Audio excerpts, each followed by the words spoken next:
यूहन्ना 13 और 13।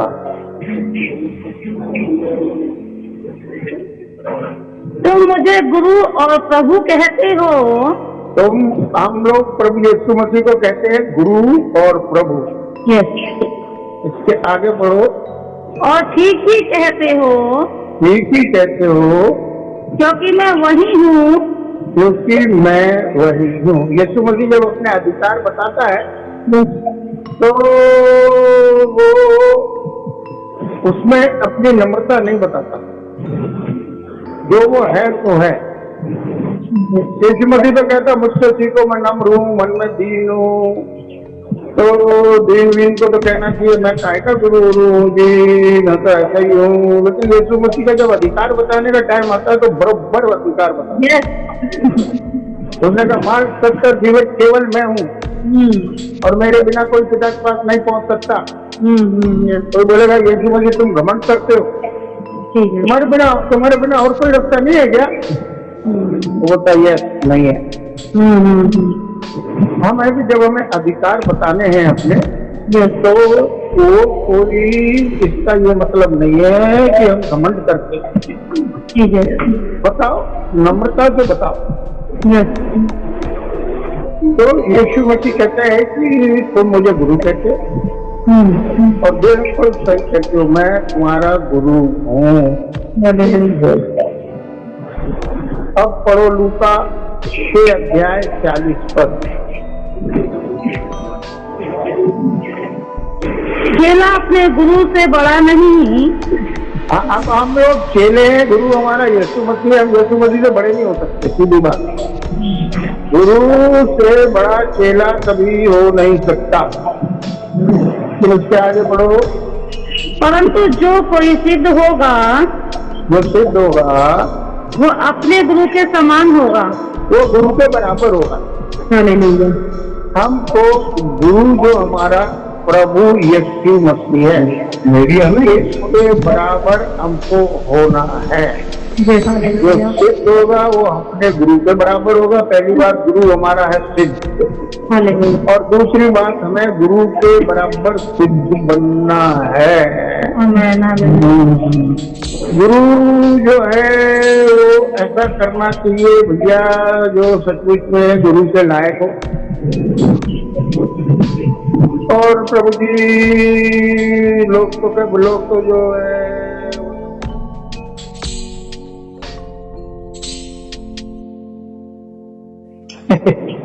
इसलिए तो हम भी पीते हैं।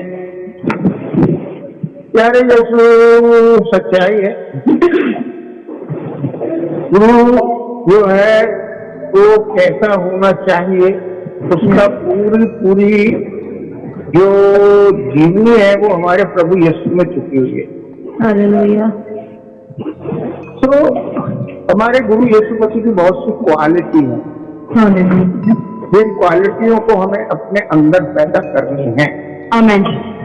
एक इंसान यीशु के बाद हुआ जिसका नाम था पौलुस, और वो अपने गुरु के बराबर हो गया। और 1 कुरिन्थी 11 और 1।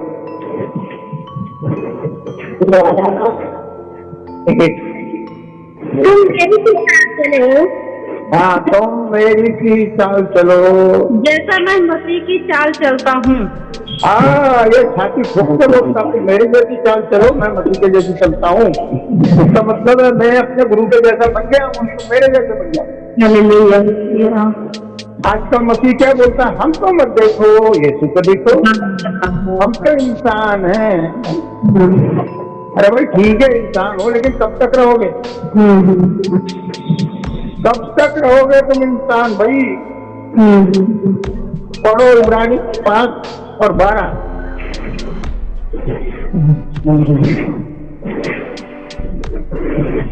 समय के विचार से तो तुम्हें गुरु हो जाना चाहिए था। अरे भैया गुरु बनो, गुरु। समय के विचार से गुरु होना चाहिए भैया। कितने साल से क्रिश्चियन हो आप? कितने साल से मसीह हो? बोले 20 साल से, 25 साल से, 30 साल से पैदाइश की। और पूछो भाई बाइबल में जो है हद्दे नबी की पुस्तक कहाँ है, गतरिया कहाँ है? तो बोले भाई यार ये बाइबल की बात है, बाइबल के बाहर की बात है।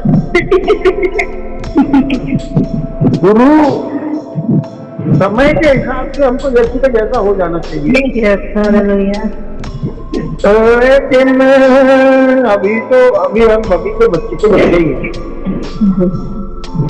यीशुमती के कॉलेज में एडमिशन लिया हम यीशु के जैसे गुरु बनने के लिए, लेकिन आज भी हमारे कोई प्रोग्रेस दिखाई देती नहीं है। हम वहीं से वहीं हैं। यीशु के कॉलेज में कब से पढ़ रहे हो, कब से बपतिस्मा लिया भैया? कितने? कोई बोले 20 साल, कोई बोले 30 साल, कोई बोले 10 साल। और बाइबल की ABCD भी नहीं मालूम। बच्चे से पूछा भैया कितने साल से पढ़ने जाते हो? बोले 10 साल से जाता हूँ जी। कौन सी क्लास में पढ़ते हो? बोले पहली में। अब 10 साल से पहली में ही पढ़ रहा, आज भी क्या करूं, हर साल फेल हो जाता हूँ। आज की मसलियत फेल है, फेल। तो हमारे गुरु में बहुत सी क्वालिटी थी जो हमारा प्रभु यीशु मसीह गुरु था। आज उसकी एक क्वालिटी पर हम ध्यान करें, और वो थी उसकी क्वालिटी प्रार्थना करने की। पढ़ो लूका 3 और 21।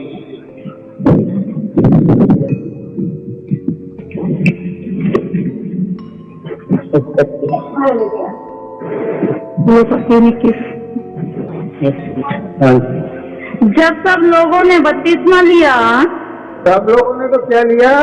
बपतिस्मा लिया। सब लोगों ने बपतिस्मा लिया। उसके आगे पढ़ो। और यीशु भी बपतिस्मा लेकर प्रार्थना कर रहा था। यीशु बपतिस्मा लेके क्या कर रहा है? सब बपतिस्मा लेके मिठाई बांट रहे हैं। सब बपतिस्मा लिया। आज ही बपतिस्मा हुआ है, सबको बिरयानी खिलाएंगे। बपतिस्मा लेके बिरयानी खा। यीशु क्या कर रहा है बपतिस्मा लेके? हमारा गुरु यीशु है, हमें उसके पसीनों पे चलना है। कोई चले ना चले, हमें कोई लेना देना नहीं है, हमें चलना बस। हमें अपने गुरु से जैसे बनना है भैया, और उसने जैसा छाती ठोक देगा मेरी की चाल चलो, मैं मसीह की चाल चलता, हमें भी ये कहना है। हमारा गुरु बपतिस्मा लेने के तुरंत बाद प्रार्थना करने लगा। हमने बपतिस्मा लेने के बाद क्या किया कि चलो वक्त निकल गया तो निकल गया, आगे हमें क्या करना चाहिए वो बताऊंगा मैं आपको। यीशु जो है बपतिस्मा लेने के बाद तुरंत प्रार्थना में लग गया।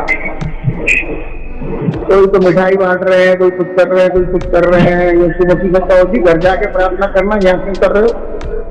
अरे भाई यहाँ से घर तक पहुंचते तो शैतान मेरे को हैरान करते जा। जब हम बपतिस्मा लेते हैं ऐसा बोला जाता है शैतान तुम्हारे पास से चला गया, लेकिन हकीकत ये होती है शैतान तुम्हारे और नजदीक आ जाता है। शैतान कहता गया मेरे राज्य में, अब इसको पकड़ो किसी तरह। जिस दिन हमारा बपतिस्मा होता है हमारा स्वर्ग के कॉलेज में एडमिशन होता है, एडमिशन। लेकिन हम क्या सोचते हैं जिस दिन हमारा बपतिस्मा हो गया हमारा स्वर्ग के कॉलेज में ग्रेजुएशन हो गया। ग्रेजुएशन बच्चा पढ़ने गया स्कूल में, हो गया एडमिशन। एडमिशन के बाद उसको पूछो भैया और तुम्हारा ग्रेजुएशन हो गया? नहीं जी अभी एडमिशन हुआ है, ग्रेजुएशन तो होगा जाके 15 साल के बाद। आज का तो कोई बपतिस्मा लिया नहीं और उधर बन गया पादरी। और फिर खुद भी मरे, दूसरों को भी मारे। हमारा डॉक्टर के ट्रेनिंग का हो गया एडमिशन, नर्स का ट्रेनिंग का एडमिशन हो गया। भैया ठीक है नर्स बनेंगी, नर्स का ड्रेस बन गया, सफेद पहन के घूम रही है। डॉक्टर का ड्रेस मिल गया, सफेद ड्रेस पहन के घूम रहा है डॉक्टर। और कोई तो आया मरीज बेचारा, अरे डॉक्टर साहब अरे मेरे को ये तकलीफ है, अरे मेरा ये, हाँ लाओ अभी कर देता हूँ। अभी तुमको जुम्मा 8 दिन तो हुए नहीं है डॉक्टर साहब, एडमिशन लिए हुए तो ऑपरेशन कर दोगे। और भैया ऐसे ही डॉक्टर घूमा, उन्होंने कर दिया ऑपरेशन, ये मरीज मर गया बेचारा। मरीज को क्या बताइए डॉक्टर है, ये तो ट्रेनिंग है, ट्रेनिंग। लेकिन किसी ने सफेद ड्रेस पहने हुए हैं, नर्स बनी हुई है, नर्स बैंड ड्रेस पहने हुए हैं, सब सोचते हैं ये तो नर्स है। लेकिन भैया अभी तो हमने एडमिशन किया है, अभी ग्रेजुएशन बहुत सुंदर। एडमिशन और ग्रेजुएशन के बीच का एक टाइम है, और हर इंसान अपने आप को ग्रेजुएट समझते बोले हो आज कितना हुआ, कल तो बोले भाई ट्रेनिंग हो गई, अब पादरी साहब बन गए हो। अब या सबसे ऑपरेशन करते बोले आत्मा बचाओ, खुद की आत्मा पड़ी है खड्डे में और दूसरी बचाए जा रहा है। क्या ये अंधे को अंधा रास्ता नहीं बता सकता?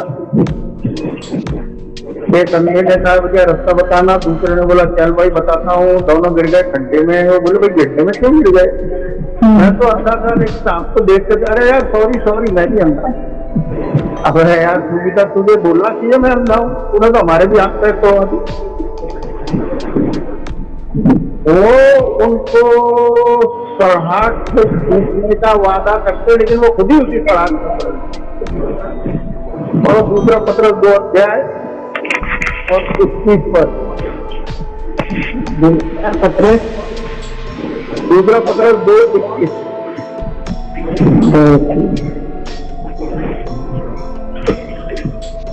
क्योंकि धर्म के मार्ग का न जानना ही उनके लिए इससे भला होता। उससे ऊपर एक पद और पढ़ो, एक पद ऊपर से पढ़ो। जब वे प्रभु और उद्धारकर्ता यीशु मसीह की पहचान के द्वारा संसार की नाना प्रकार की अशुद्धता से बच निकले और फिर और उससे भी एक ऊपर से पढ़ो, वे उन्हें स्वतंत्र 18 पदा, वो उन्हें स्वतंत्र करने की प्रतिज्ञा तो करते हैं। हाँ अरे भाई हम तुम्हें आजाद करा देंगे, तुम्हें स्वर्ग दिलवा देंगे, दिलवा देंगे, आ जाओ हमारे पास। वो प्रतिज्ञा करते हैं भाई तुमको हम आजाद करा देंगे, लेकिन आगे बढ़ो। पर आप भी सड़ाहट के दास हैं। खुद ही सड़ाहट के दास है, दूसरों को आजाद कराने की बातें करते हैं और खुद तो खुद ही सड़ाहट के दास है। अभी आज के जमाने में यही चल रहा है भैया, दूसरों को तो छुटकारा दिला रहे हैं और खुद ही उसी सड़ाहट में फंसे हुए। तो हकीकत ये है कि ये सब काम जो हम कर रहे हैं, अगर हमको इनमें सच्चाई से आना तो सबसे पहले हमें करनी पड़ेगी प्रार्थना। यीशु मसीह ने अपनी सेवकाई शुरू करने से पहले बपतिस्मा लेते ही सबसे पहले यीशु मसीह ने करी क्या? प्रार्थना। फिर से पढ़ो लूका 3:21।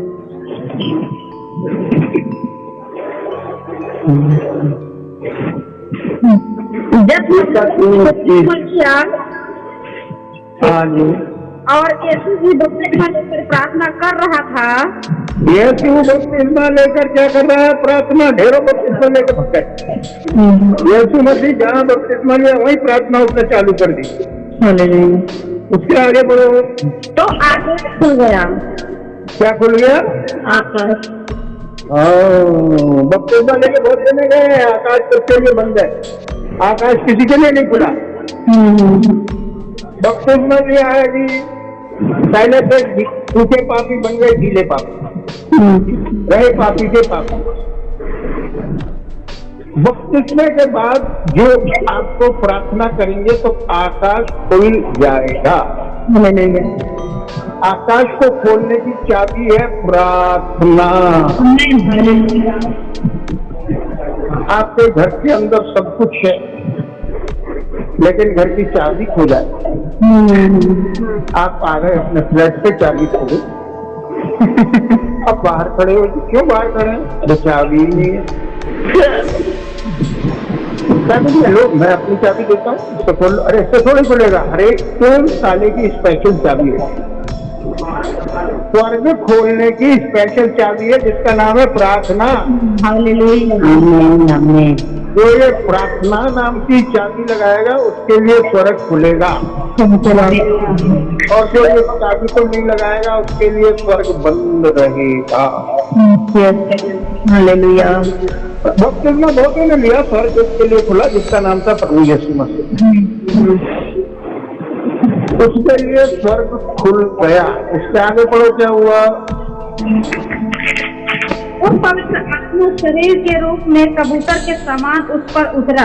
हाँ, और पवित्र आत्मा उतरा। पहले बात स्वर्ग खुला, जब स्वर्ग खुल गया तो सारी आशीषें मिलेगी स्वर्ग की। आपका घर का ताला खुल गया तो अंदर सब कुछ है, खाना भी है, चाय भी है, नाश्ता भी है, घी भी है, बेड भी है, लगा हुआ सब है। लेकिन पहले दरवाजा तो खोलो भाई। चाबी आपकी प्रार्थना है, जो प्रार्थना आपका दरवाजा स्वर्ग का खुला होगा। जब खुला होगा तो पवित्र आत्मा उतरेगी। और जो लोग कहते हैं हमें पवित्र आत्मा मिलती नहीं है, अरे भाई तुम प्रार्थना कितनी करते हो ये बताओ। प्रार्थना तो 5 मिनट भी नहीं करेंगे, पवित्र आत्मा का। सबसे पहले 10 दिन प्रार्थना करी थी तब पवित्र आत्मा मिला था। सच्चाई है, यीशु मसीह प्रार्थना में लग गया, और प्रार्थना में लगने के बाद आकाश खुला, पवित्र आत्मा उतरी। इससे आगे पढ़ो क्या हुआ।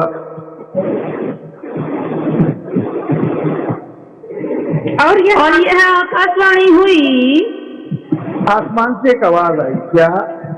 यह आकाशवाणी हुई, तू मेरा प्रिय पुत्र है, तू मेरा प्रिय पुत्र है, मैं तुझसे प्रसन्न हूँ। मैं तुझसे खुश हूँ। क्या बढ़िया था। अच्छा जी, यीशु मसीह के लिए बपतिस्मा लिया, प्रार्थना में लगा, उसके लिए आकाशवाणी हुई कि ये मेरा प्रिय पुत्र है, इससे मैं खुश हूँ। बपतिस्मा लेके तो ढेरों लोग गए, उनके लिए क्या आकाशवाणी? उनके लिए ये आकाशवाणी, ये मेरे अप्रिय पुत्र है, इससे मैं परेशान हूँ। आज जो है परमेश्वर बच्चियों से परेशान है।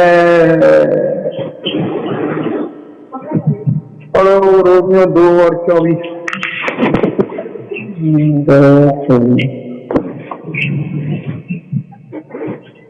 क्योंकि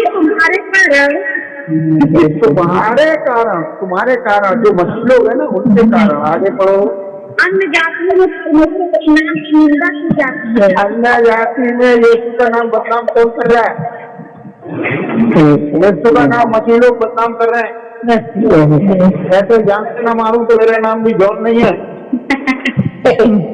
आज के मसीहों की ये हालत है। पादरी लड़बड़े, चांद चर्च में मारपीट हो गई, पुलिस आगे ले गई पकड़ के। पुलिस इंस्पेक्टर कहता तुम्हारी बाइबल में लिखा एक जान से तमाचा मारे दूसरा फेर दो, और तुम तो एक दूसरे को मार रहे हो। तुम कैसे पादरी हो? दोनों पादरी सारे गर्दन नीचे करके सुन रहे हैं, और हिंदू पुलिस इंस्पेक्टर प्रचार किया जा रहा है। अच्छी मुर्सियत की हालत है भाई।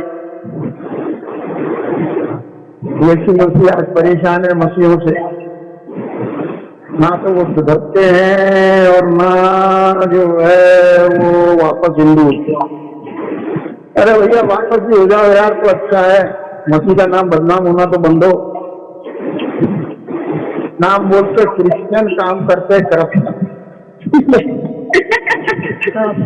अरे यीशु सच्चाई है, हमारे जैसा नाम वैसा काम होना चाहिए। और उसके लिए हमारे को प्रार्थना करना जरूरी है। प्रार्थना ही हमको ताकत देगी, प्रार्थना ही हमको समझाएगी। यीशु मसीह हमेशा प्रार्थना करता था। हम उसके चेले हैं, मेरी प्रार्थना करते रहना चाहिए। सच्चाई है, यीशु का प्रार्थना का जीवन था। पढ़ो मत्ती 6:12, मत्ती 6:12 ने लूका 6:12।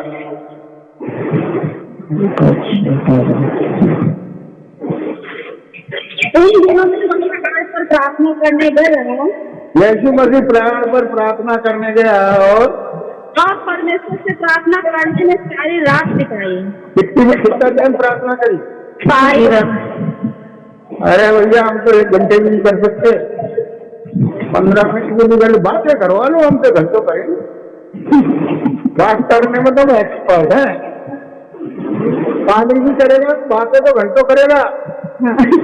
बाद में आपके घर में अच्छा तो छोटी सी प्रार्थना करके चलते हैं। अरे जब 1 घंटे बात करिए तो आधा ही घंटा कर दे ना, अब तो टाइम नहीं है। यीशु मसीह ने पूरी रात प्रार्थना करी, तो उसके बाद क्या किया? आगे पढ़ो। जब दिन हुआ उसने अपने चेले को बुलाकर उनमें से 12 को चुन लिए। तो उसको 12 चेले चुनने, यीशु मसीह को एक सब्जेक्ट है, उसको 12 चेले चुनने। उसके लिए उसने पूरी रात प्रार्थना की। आपको कोई भी काम करना है उससे पहले आप उसके लिए प्रार्थना करो। हालेलुया। जल्दबाजी मत करो। Yes yes. यीशु मसीह को 12 चेले चुनने हैं, प्रार्थना में लगे हुए हैं। Yes yes yes. परमेश्वर कह रहा है कि तू यूहन्ना को चुन ले। यस सर, बराबर चुनूंगा। अच्छा भाई, और जो है याकूब को चुन ले। अच्छा भाई तू पतरस को चुन ले। अच्छा भाई तू अंद्रयास को चुन ले। अच्छा तू बरतुल्मै को चुन ले। अच्छा तू इसको चुन ले, उसको चुन ले। हाँ करता गया, और बाद में बोलते हैं तू यहूदा इस्करियोती को चुन ले। अरे तू बोल ऐसे ना चुनूंगे, ये तो बहुत खतरनाक आदमी है। अरे तुझे चुनना पड़ेगा इसे। पूरी रात डिस्कशन हुआ इस मामले पे यहूदा इस्करियोती के। और यहूदा 6 और 70 यहूदा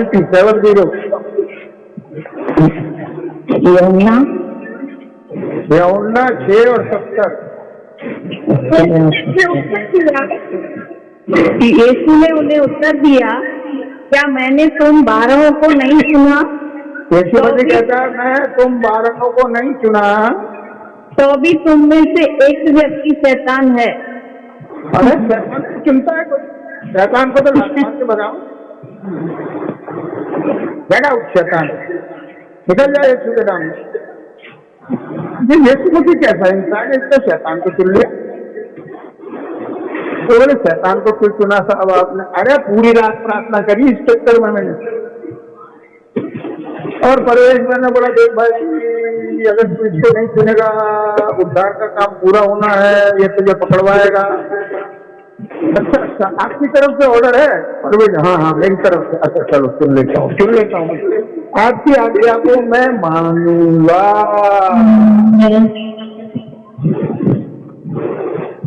पढ़ो इब्रानी 5 और 7।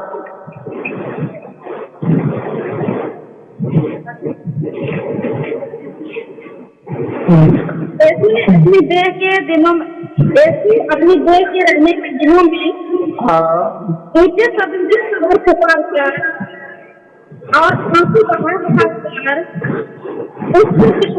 से बचा सकता था प्रार्थनाएं और विनती की। यीशु मसीह अपने देह के दिनों में ऊंचे शब्द से रो कर आंसू बहाकर प्रार्थना करता होगा। रात भर प्रार्थना करी, यीशु ने आंसू बहाए होंगे, भाई मैं यहूदा इस्करियोती को नहीं सुन सकता हूँ जी, ये मेरे को पकड़वाएगा, फिर मेरे कोड़े पड़ेंगे, फिर आंखों को कीड़े लगेंगी, फिर सर में कांटों का ताज, भाई मैं इसे नहीं सुन सकता। लेकिन परमेश्वर कहता है इसे सुनना पड़ेगा।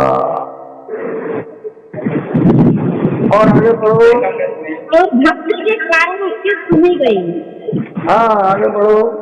पुत्र होने पर भी उसने दुख उठाकर आज्ञा मानने सीखी।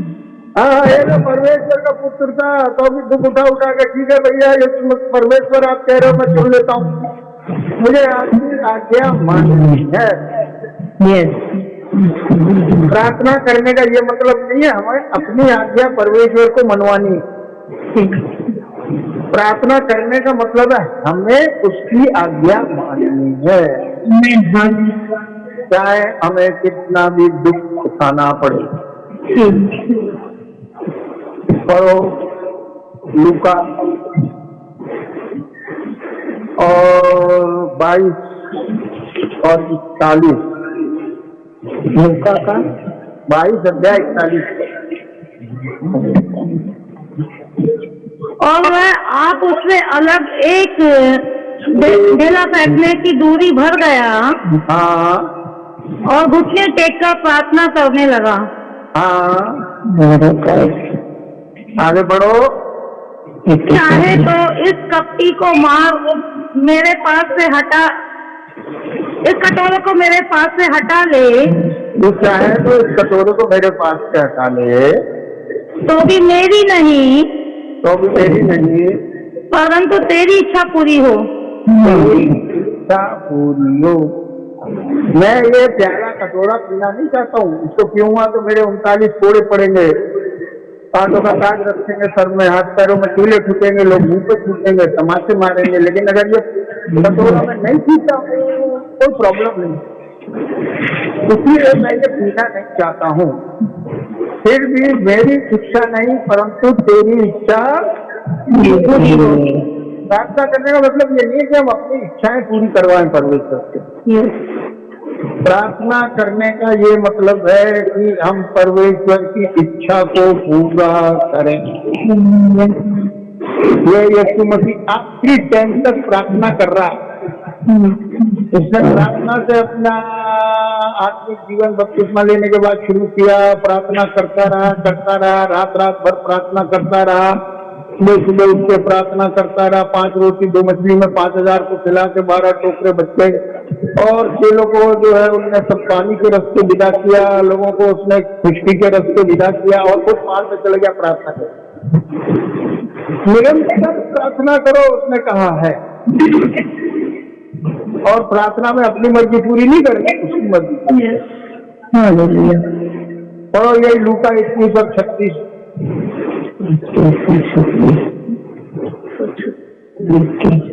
इसलिए जागते रहो और हर समय प्रार्थना करते रहो। हर समय क्या करो? गप्पे मारते रहो। प्रार्थना। अरे हर समय प्रार्थना करो, गप्पे कब मारो? दुनियादारी की बातें कब करोगे? कौन सा कपड़ा खरीदेगी? यूं है। अरे ये सब भी प्रार्थना में रख के पूछो प्रभु से। हाँ, वो तुम्हारे संग है। उसने कहा जगत के अंत तक मैं तुम्हारे साथ हूँ। जब तुम कपड़ा खरीदने जाते हो यीशु मसीह को घर छोड़ जाते हो क्या? नहीं, वो साथ में नहीं आता। तो आप तो जिंदा ही नहीं हो, मसीह आप में जिंदा। मसीह से कहो कोई कौन सा कपड़ा खरीदूंगा, खरीद। आप में आपका मुंह आपका नहीं है, यीशु का हो गया। अभी जो मैंने पिछले लेक्चर में बताया था आपको, आपकी आंखें यीशु की हो गई, आपके कान यीशु के हो गए, आपका दिल यीशु का हो गया, हाथ यीशु के, पैर यीशु के। आप जिंदा नहीं, मसीह आप जिंदा है।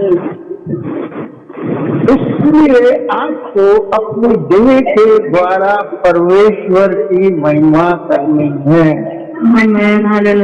तुम कीमत को खरीदे गए हो। अब ये शरीर तुम्हारा नहीं, यीशु ने अपने खून से खरीद लिया। अब वो कहता है तुम मेरे साथ संगति करो, मेरे साथ बातचीत करो, जो मैं कहूँ वो करो। निरंतर प्रार्थना में रहना है। यीशु मसीह क्या बोलता? फिर तो 36 पद पढ़ो, लूका 21:36। इसलिए जागते रहो और हर समय प्रार्थना करते रहो। हर समय प्रार्थना करते रहो, निरंतर प्रार्थना करो। दुनियादारी के लिए कोई टाइम नहीं है जी हमारे पास। किसी के साथ बैठ के प्रार्थना करेंगे, नहीं तो अकेले करेंगे। हमें तो प्रार्थना करनी है। प्रार्थना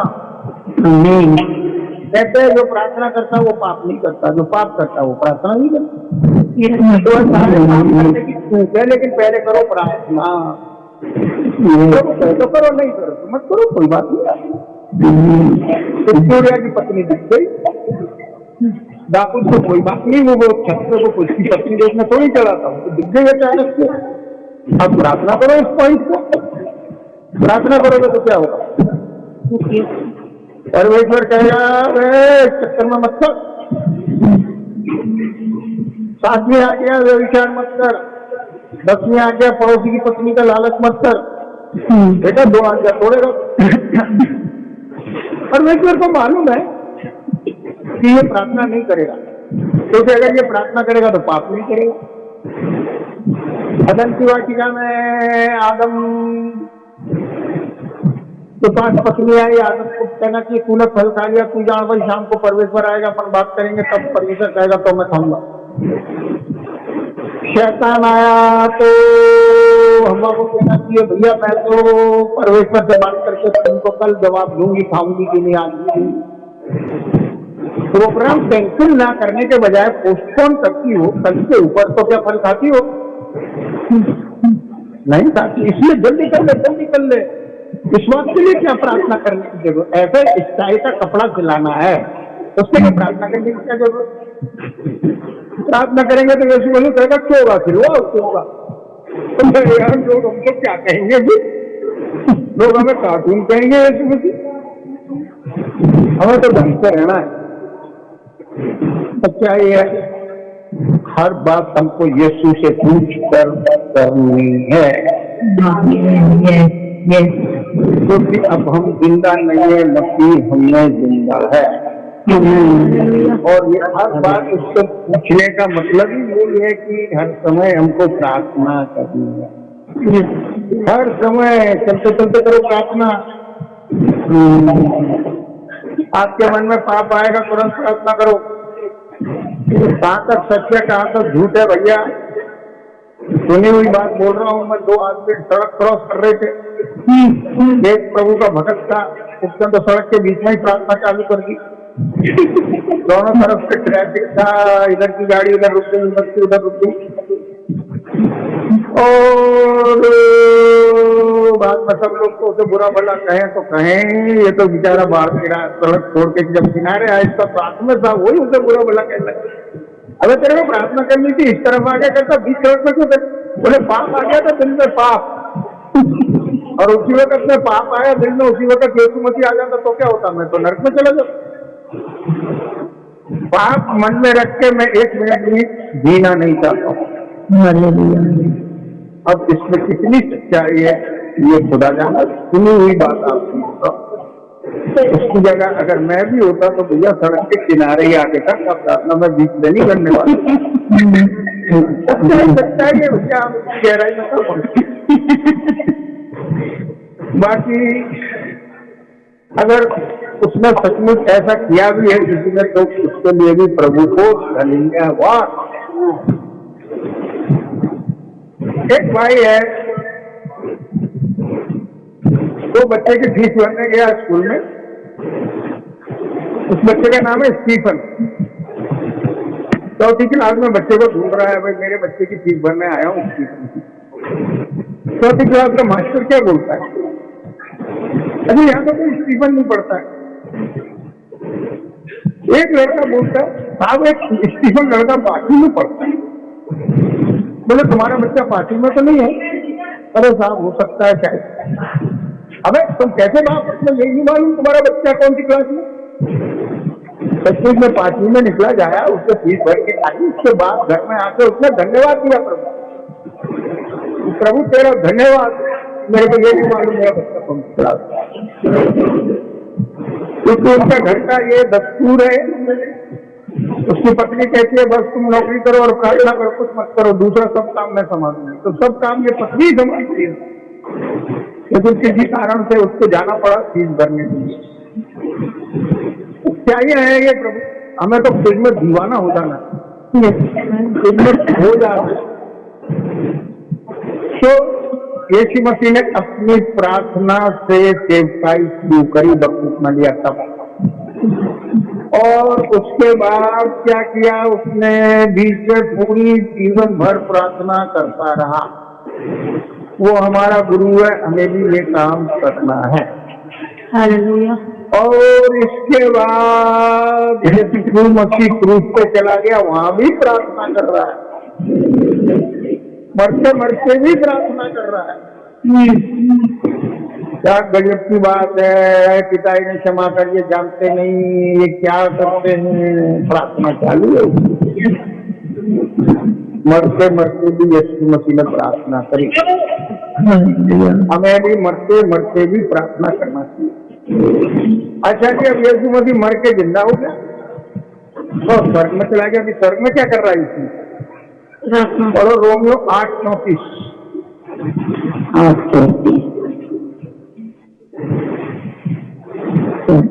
फिर कौन है हाँ, फिर कौन है? आगे पढ़ो पढ़ो।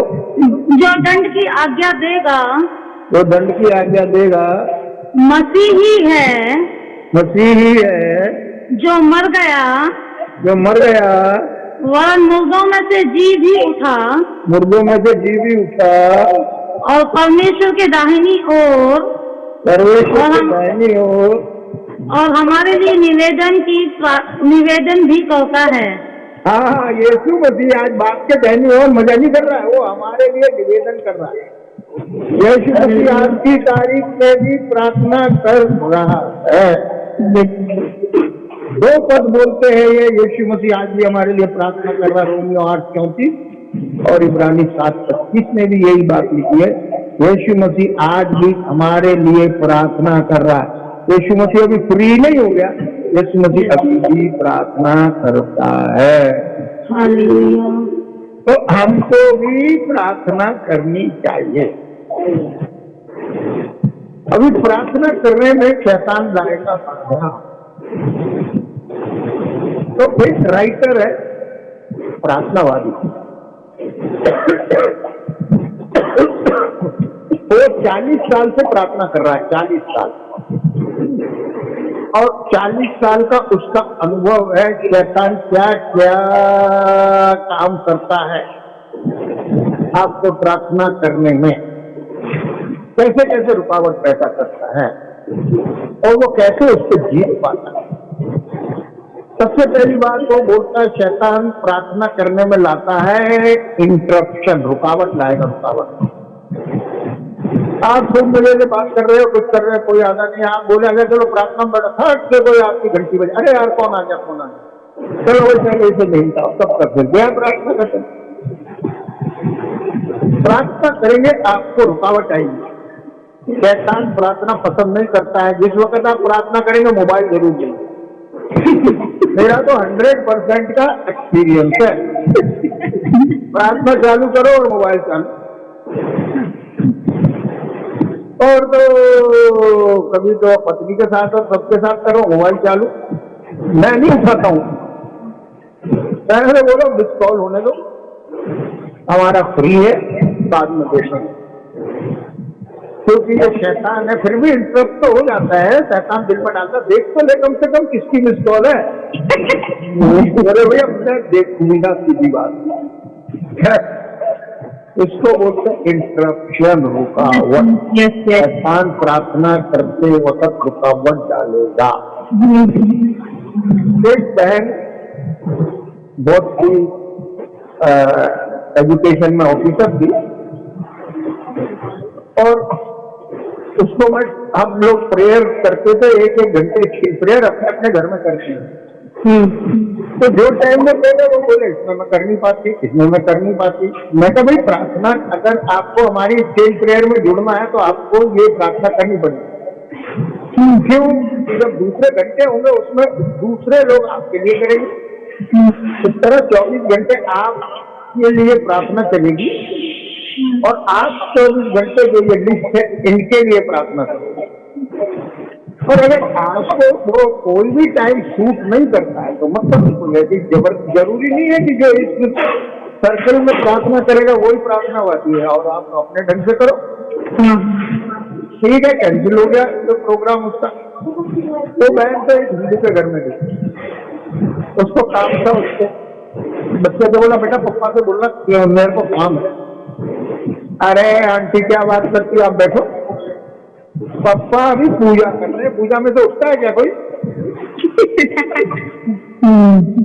आप बैठो, चाय देंगे आपको, अखबार पढ़ो। ये तो पिताजी प्रार्थना में से उठते नहीं है। और थर्ड, इसकी ट्यूबलाइट जली।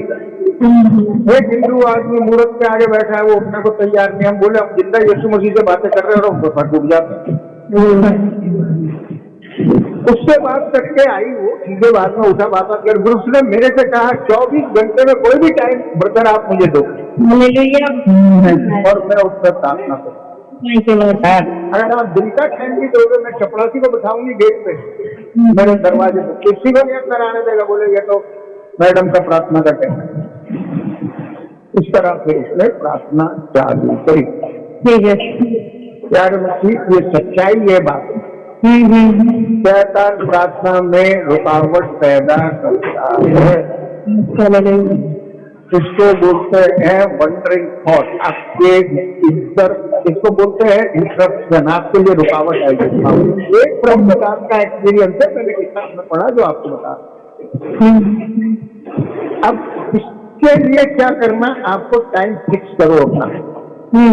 तो मैं इस टाइम प्रार्थना करूंगा और इस टाइम पर कोई भी आ जाए, मैं बुद्धिस्ट लोग मेडिटेशन ध्यान करते 2 घंटे सीधे बैठे रहते हैं, उनसे भी नहीं है, और उसके बीच में कुछ भी हो जाए वो नहीं होता। इसी तरह जो टाइम हम प्रभु को दें, उसको ऐसा ना समझे कि भी फिर उठ जाओ फिर बैठ जाओ, फिर उठ जाओ फिर बैठ जाओ। अच्छा होगा कि रात को लेट आवर्स में हम दुआ करें ताकि कोई डिस्टर्बेंस ना हो, या सुबह जल्दी करें। बाकी जो टाइम हम फिक्स करें वो टाइम में हम किसी को भी वो टाइम ना देंगे। ये मेरा फिक्स टाइम प्रार्थना का है, खत्म। पहली रुकावट। दूसरी रुकावट ये है कि आप तो दरवाजा बंद करके पड़े हो, भैया 2 घंटे प्रार्थना में है जी, लेकिन आप तो पूरी दुनिया में घूम रहे हैं, दिमाग आपका तो यार 2 महीने से तो दूध वाले का पैसा दिया नहीं है, अब की बार तो वो जरूर लेगा। तुम कहीं क्या क्या सोच रहे, किसी को क्या पता। सही है, सही। लोग तो क्या ये बड़े प्रार्थनावादी हैं जी, 2 घंटा दरवाजा बंद करके करते हैं प्रार्थना, लेकिन अंदर क्या होता है ये तो वो जाने और खुदा जाने। इसको बोलते हैं भटकने वाले विचार। इनको भी कंट्रोल करना है, हमारे विचारों को भटकने नहीं देना है। उसके लिए वो भाई ऐसा बोलता, बोल के प्रार्थना करो। छोटी छोटी आवाज मुंह से निकलेगी ना, आपको भले ही थोड़ी आवाज निकालो, लेकिन आवाज निकालोगे ना तो आपके विचार भटकेंगे नहीं, बैठ जाओगे तो विचार भटकेंगे। पहली बात। दूसरी बात, जब विचार भटकता है आप बोलो प्रभु देखिए विचार भटक गया, मैंने ये 2 घंटे आपको दिए हैं, 2 घंटे के बाद ये विचार आएगा तो मैं इसको एंटरटेन करूं, नहीं तो मैं नहीं करूं। तो प्रभु से बोलो प्रभु इन विचारों को तू अलग कर। अभी मेरे मन में भजन कीर्तन होना चाहिए, आत्मिक गीत होना चाहिए, अभी मैंने ये टाइम आपको दिया है। ठीक है, दुनियादारी का भी टाइम होता है, लेकिन मैंने लिए आपको टाइम दिया है। इसमें इस टाइम में मैं बिल्कुल दुनियादारी नहीं चाहता। सारा समय प्रभु दुनिया की बात सोचेंगे लेकिन बाद में, अभी हर चीज का टाइम होता है। आप आवाज से थोड़ी दुआ करेंगे ना तो विचार भटकेंगे नहीं, और फिर भी भटके तो भटकने वाले विचार के लिए पहले प्रार्थना करो। प्रभु ये नाशवान विचार है, दुनिया भी नाश होगी, जो भी हमारा जिसके साथ लेन देन, जिसकी याद आ रही ये भी मरेगा और मैं खुद भी मरूंगा। उसको जो तुझे टाइम दिया उसमें तो कम से कम तुझे याद करूं। ऐसी प्रार्थना करेंगे तो आपका माइंड साफ होगा। फिर तीसरी चीज जो है वो बोलते हैं ड्रॉजीनेस। आपको नींद आएगी प्रार्थना में, और नींद की बहुत गहरी दोस्ती है। जब आप प्रार्थना में बैठो फटके सही में आ गई, अच्छा भाई मेरे को पहले ले लूँ, मैं इंटरटेन करूँगा तो बाद में भी चल लेगी। पहली बाहरी रुकावट, दूसरा दिमाग के विचार भटकते हैं, और तीसरी नींद आती है। यीशु मसीह पहाड़ पर ले गए चेलों को, वहां सो गए। बात में यीशु मसीह ने कहा प्रार्थना करो, प्रार्थना वो सो रहे। तो नींद की और प्रार्थना की बहुत गहरी दोस्ती है, लेकिन जो प्रार्थना का टाइम है उसमें हमको प्रार्थना ही करनी है। आप अगर घुटने में बैठ के करोगे तो सो जाओ, तो फिर खड़े होके करो, चल के करो, मुंह धो के करो, कैसे भी करो, आपको प्रार्थना करनी है। अगर आप खड़े होकर प्रार्थना करेंगे आपको नींद नहीं आएगी कभी। क्योंकि खड़े खड़े तो गधे घोड़े सोते हैं, आदमी नहीं सोता। सोएगा तो देखने लगा, इसमें नींद आएगी नहीं।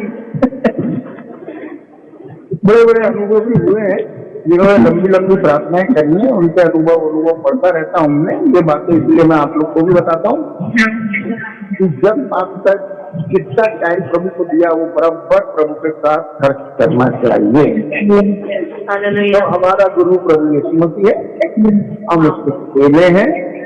हमारे गुरु की ये क्वालिटी की थी, वो प्रार्थनावादी था, और हमें भी ये क्वालिटी एडॉप्ट करनी है, हमें भी प्रार्थनावादी बनना है। यीशु मसीह ने अपनी सेवकाई प्रार्थना से शुरू की और पूरे जीवन प्रार्थना करता रहा। जब 3 किलो पे लटका था तब भी वो प्रार्थना करता रहा। जब स्वर्ग में चला गया आज की तारीख में भी वो प्रार्थना ही करता है। इसलिए जब तक हम इस पृथ्वी पर हैं तब तक हमको लगातार प्रार्थना प्रार्थना प्रार्थना प्रार्थना करते रहना चाहिए। इसलिए प्रभु ये चाहता है कि हम में से हर एक प्रार्थनावादी बने, हम उसके चेले हैं। उसका ये प्रार्थना का कोण हमारे अंदर आए और हम बने, प्रार्थनावादी बने, सब बातों का जवाब प्रार्थना से लें। और अगर प्रभु चाहे कहे कि प्रार्थना में चाहे तुम दुख उठाओ तो तुम दुख भी उठाओ। पौलुस बेचारा प्रार्थना करता होगा, फिर तो बोले भैया कोड़े पड़ेंगे तेरे। अरे भैया मैं कोड़े वोड़े तो नहीं खा सकता हूँ, नहीं खा सकता तो वो सोने का मकान दिखवाया ना तेरे को, नहीं मिलेगा। अच्छा अच्छा खाऊंगा खाऊंगा खाऊंगा। चलो कोड़े पड़ रहे हैं, देखे पड़ रही है, पथरो हो रहा है, भूखा रह रहा है, तब जाके सोने के मकान में शिफ्ट हुआ है। कोई हंसी ठट्ठा नहीं है स्वर्ग में जाना। 6 लाख आदमी निकले थे कनान देश जाने के लिए। 6 लाख में से कितने पहुंचे कनान में? 2। क्या परसेंटेज है? कितने बपतिस्मा लिए घूम रहे भैया? स्वर्ग में कौन दिखेगा? वो प्रार्थना करेगा वो स्वर्ग में दिखेगा, जो प्रार्थना नहीं करेगा स्वर्ग में नहीं दिखेगा। जो प्रार्थना करता है वो पाप नहीं करता, जो पाप करता है वो प्रार्थना नहीं करता। इसलिए अपना प्रार्थनावादी जीवन बनाओ, पवित्र बनो और स्वर्ग में जाओ। चलो जी प्रार्थना करेंगे। प्यारे मसीह तेरा धन्यवाद देते हैं प्रभु जी, सच्चाई है प्रभु जी। प्रार्थना